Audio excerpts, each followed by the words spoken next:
Hi, everybody. I am Sharon Kirsch with Save Our Schools Arizona, and thank you for joining us for our Legislative Minute.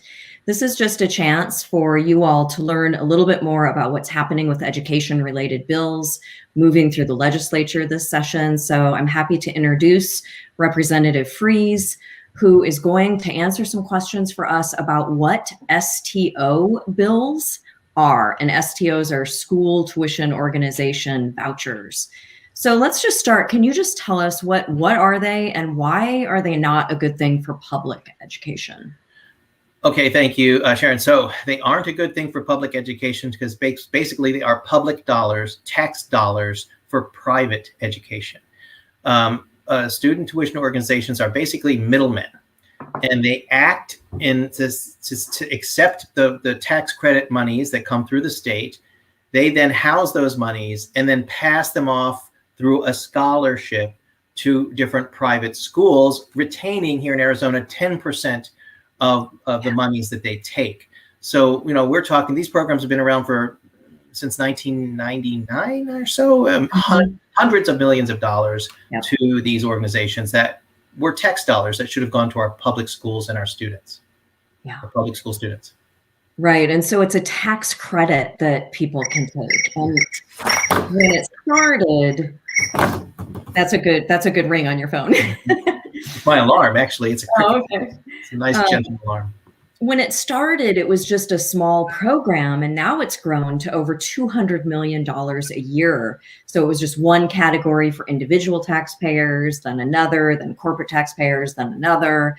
So like many of our voucher programs in Arizona, it's just expanded year after year after year. Yet again. Yeah, right. Sharon, we have four pots of money for STOs in Arizona. Individual, which is, I think, $2,000 for a couple. Then we have what's called the switcher, which means if you're the year in which your child switches from public to private, you can double your individual tax credit, and that year, and then every year thereafter.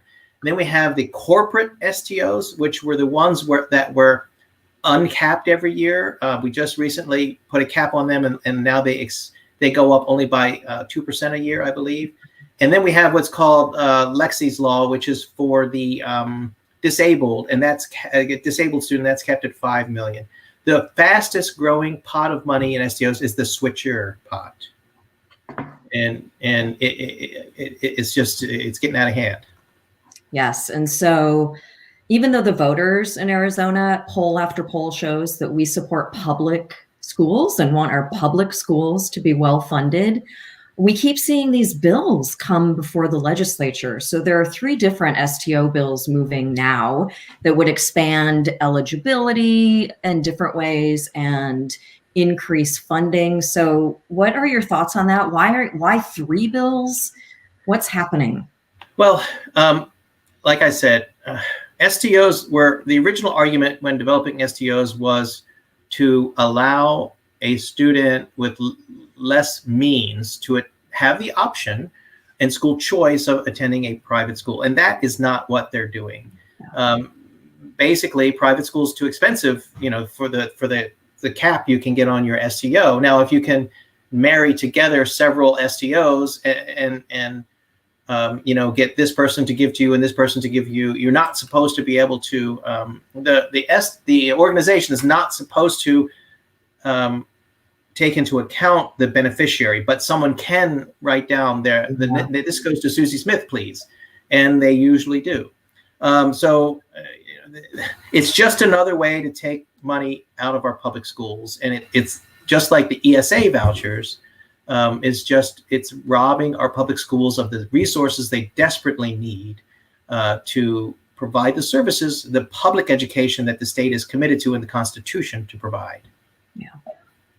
So as it stands with our current STO, school tuition organization programs in Arizona, so people donate their tax credits to an STO, to a school tuition organization, and that STO turns around and hands those back out in the form of scholarships. We don't really know, if I understand it right, like, how do those kids do in school? How does, what's the kind of accountability or transparency What kinds of things have you done or wanted to do to try to make STOs more accountable? That's a great question. I've had, every year I've been in the legislature, I have introduced a number of bills to address reform, student tuition organization regulation reform. We have achieved one of those things over the years, and that was when the Republicans finally got on board with capping the corporate STO contributions every year.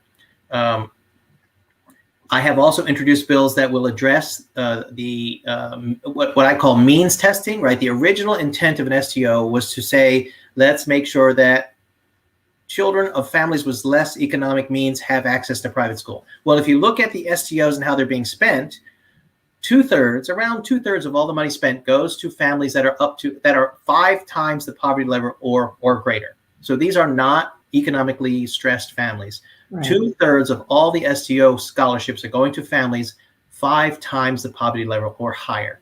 1/3 is going to families that are at the poverty level or below, but that's because corporate STO donations require it, right? Individual and switcher, no limitations. Corporate STOs, which are about 1/3 of the pot, have to go to financially challenged families. So the only reason they're doing that is because it's required. I also have a bill to remove the ability of a donor, a tax credit person taking the tax credit, directing their money to the STO. I remove the part of the application where they can put a child's name. Right now, the child's name can be put in, but the STO is not supposed to make the decision based on, well, we all know they are probably taking that into account a lot. So I'm just saying, let's just remove it. If they're not supposed to take that into account, let's just not even give them that information. And so means testing, meaning instead of 2/3 wealthy families, 1/3 poor families, let's flip that. A scholarship should be needs or merit based. Let's flip it and say, okay, 1/3 of the scholarship money could be merit based, and any student could get that. But let's make sure if we truly want to improve school choice for our financially challenged families, let's just make sure that 2/3 of that money is going to a financially challenged family. It's actually reversed right now, and we need to address that problem. And then the third bill I have this year addresses the switcher pot of money, which is the fastest growing pot of money. And it simply says you can contribute to the switcher pot of money the year your child switches, and that's it, not every year thereafter. Yeah, that makes so much sense. It sounds like common sense. Yeah, that doesn't guarantee a whole lot. But. No, I know. So we learned over the weekend about yet another bill. It's a strike everything amendment to Senate Bill 1118, and it will expand voucher eligibility in lots of different ways and raise the amount that a student can receive. So can you explain tell us what a strike everything amendment is? How does that work? A strike everything amendment is a very important tool in the legislative process. We have deadlines to get bills into the system. And if your bill isn't quite ready by the deadline, and you're still really making major changes to it, you can drop a bill that is still needing a lot of work, continue to work on it. When it comes in front of the committee several weeks later, you've completed that work, you can do a strike everything and say, here's my completed bill. This bill was kind of not quite right, but I got to start over. I had to meet the deadline. That is the reason for the strike everything mechanism. It's a very sound, important tool. However, we misuse it. Yeah. We misuse it to disguise. We will hold on to this bill that's going to get a lot of bad attention and take it and put it on what's called a vehicle. Like, so I drop a bill that puts a comma where a period was or something. And then that bill gets through the committee. Everybody knows it's a vehicle, goes over. So it gets a hearing in the House, and then it goes over to the Senate. Now, I drop a strike everything. I now totally change that bill, and it only gets one hearing in one chamber, whereas most bills should get a hearing in each chamber, giving us time to really look at it, get experts from the outside to weigh in if we miss something important, so we have used the strike everything as a manipulation, if you will, of the process. It is a very important tool to have, but we are using it to manipulate the process. Yeah. Okay. So we have lots of volunteers all over the state who so very much want our public schools to be well funded, our teachers to be well paid. What can our volunteers do to help make sure your bills, your common sense bills about STOs, get heard, move? What can we do to help you?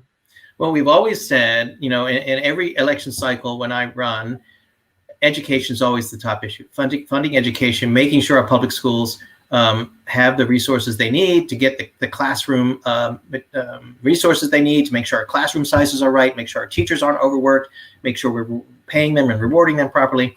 So I would just make sure we're electing education champions. And remember, there are some buzzwords. I would always say to my constituents, I am a public school champion. I support district schools. Charter schools in Arizona are public schools. And, we have some issues with our charter schools as far as transparency and oversight, which we need charter school reform for. But I support public schools. People will, candidates will sometimes get behind or get around that by saying, I support education. And I would recommend that you really dig down and say, do you support public education when you're thinking about which candidate you're going to be voting for? And then if you feel like it, you can get involved in the bill making process and signing in online and supporting bills that you think are good and bad and things like that. But that's really detailed. I think the simplest thing is to make sure that your candidate that's getting your vote supports public schools. I could not agree more, because we definitely learned that at Save Our Schools Arizona. Anybody you ask will say, oh, of course I support education. So we're trying to make sure our volunteers know the right questions to ask, and that word public is so important, so important. So we appreciate everything you do to try your very best to make our public schools strong. And just for people listening, we do train people how to use the RTS request to speak system and get them to weigh in on bills. So there's a voucher bill that's on the move, and we had close to 1,000 people sign in on RTS. We actually crashed the system on Sunday because that's when our groups all get together. So there are so many great ways to get involved and learn more about how things happen down at the legislature. It's a complicated process, how it all works. So we very much appreciate you being here today, walking us through STOs and the process and everything that you do for our public schools. So thank you so much.